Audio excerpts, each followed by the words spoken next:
Welcome back everybody, my name is Tucker and today is a throwback to what is actually my most viewed video on the channel ever by a pretty wide margin. And that is a video about some former NBA players that are still hanging on in the fringes of the NBA world in the newly named G League. Now I made that original video back in February of 2018 and that was obviously an entirely different season, so the rosters in the G League have now changed. And with those new rosters, I found 7 very notable names from NBA seasons past that are still trying to grind their way onto an NBA roster spot. Let's go ahead and get started. Number 1, Anthony Bennett. Starting off with the player that in my opinion isn't the most well-known name on this list, but is certainly the most infamous. After being picked first overall in the 2013 NBA draft by the Cleveland Cavaliers, after just one college season at UNLV, Anthony Bennett's professional career never even really got started. He played in a total of 151 games across 4 seasons with 4 different teams, last seen in the big leagues with the Brooklyn Nets in the 2016-17 season, before being sent down to the G League and having not returned to the NBA since.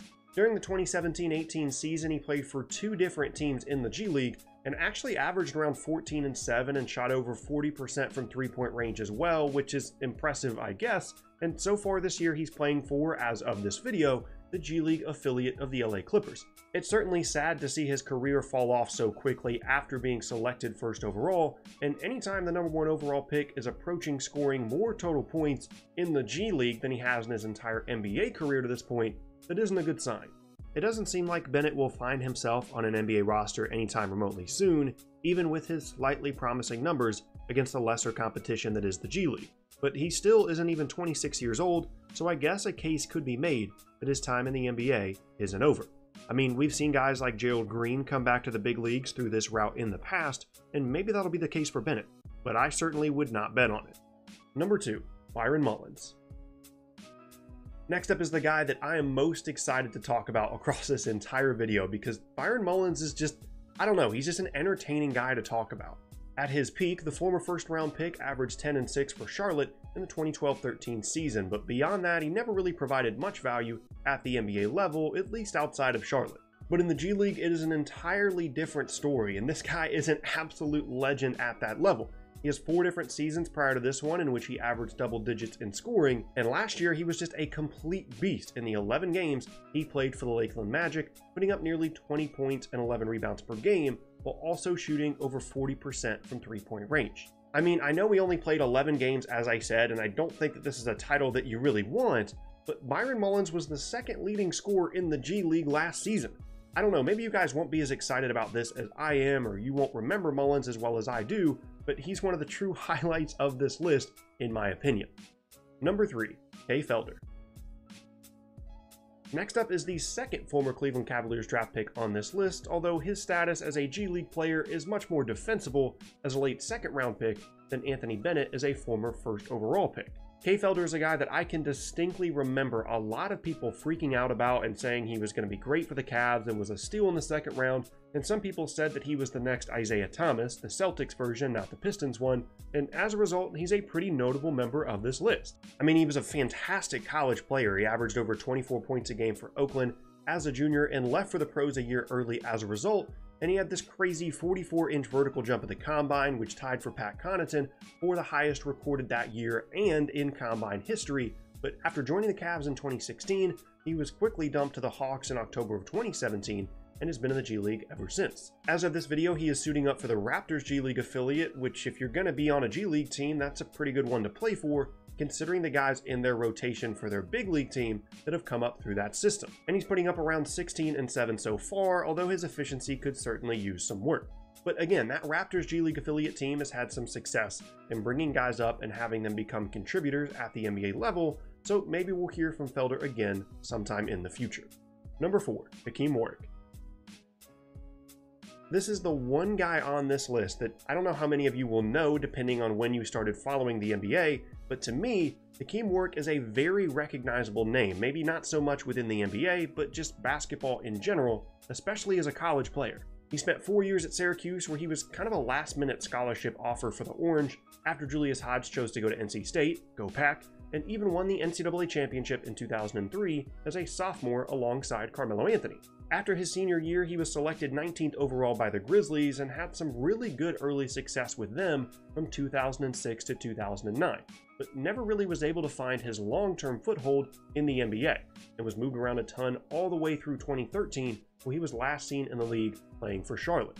After that, he played overseas for a while and then declared for and was selected 9th overall in the most recent G League draft, and is now playing for the G League affiliate of the Minnesota Timberwolves.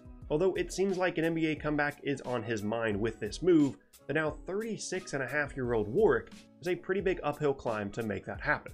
But even with that said, he is averaging a solid 12-6 with good shooting numbers from the floor in 7 games so far. Number 5, Andre Ingram. If you followed the NBA at all late last season, you know who this guy is, and that's probably the only time you've ever heard of him. One of the great feel-good stories of the season, Andre Ingram was brought up to the Lakers after spending years in the G League and made a bunch of threes, and everybody went nuts for a night. And even though it was mostly a meaningless regular season game that he did it in, it was still pretty cool. Well, don't give up on the guy just yet, Lakers fans, as the three-point specialist is still grinding away in the G League. LA needs three-point shooting, and hey, maybe this could be the guy to provide it. But the problem is, Ingram's three-point shot has looked shaky at best in the very small 3-game sample size he's put together to start this season for the Lakers G League affiliate, shooting over 5 threes a game, but making less than 20% of them. We all know who this guy is as a result of that big game he had late last season, but unfortunately for him, that's probably the last time that he'll be seen in the NBA in his career, but it's still worth noting for the purposes of this video that he is still in the G League. Number 6, James Young. Second to last now, we have the first of 2 notable former Kentucky Wildcats and national championship winning guys as well, actually, James Young. He was the first player in the draft that the Celtics picked with the Brooklyn Nets draft picks that they received in the infamous Kevin Garnett-Paul Pierce trade. And I can specifically remember thinking that I thought he was going to be really good for Boston.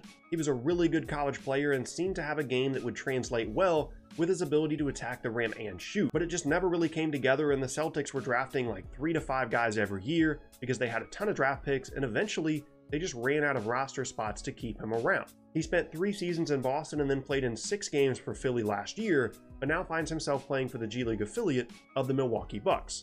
He's gotten off to a good start this year in terms of his scoring and rebounding through 6 games, but when you look at his career stats and his various stints in the G League, this guy is another Byron Mullens style G League legend.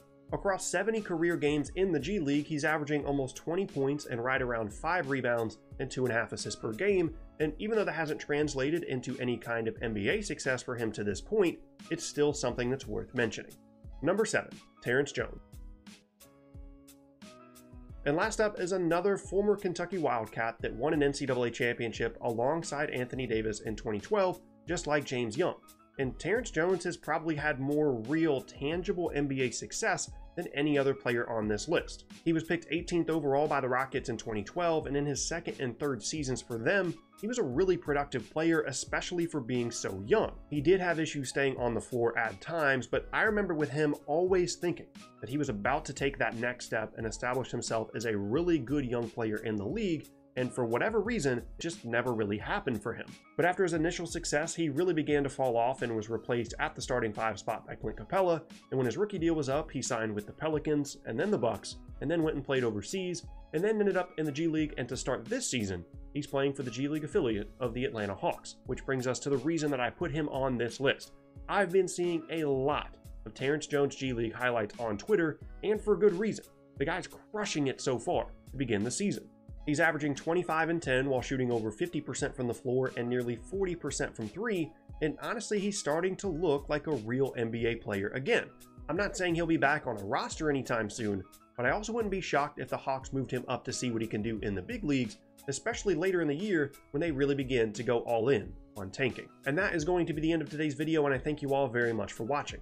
Next up is either a trade rewind or an NBA trade machine video, with a report breaking today that the Wizards are open to moving either John Wall or Bradley Beal, so be on the lookout for that. With all that said, once again, my name is Tucker. If you missed any of my previous videos, then be sure to check out the boxes on screen. Thanks again, and I'll see you all next time.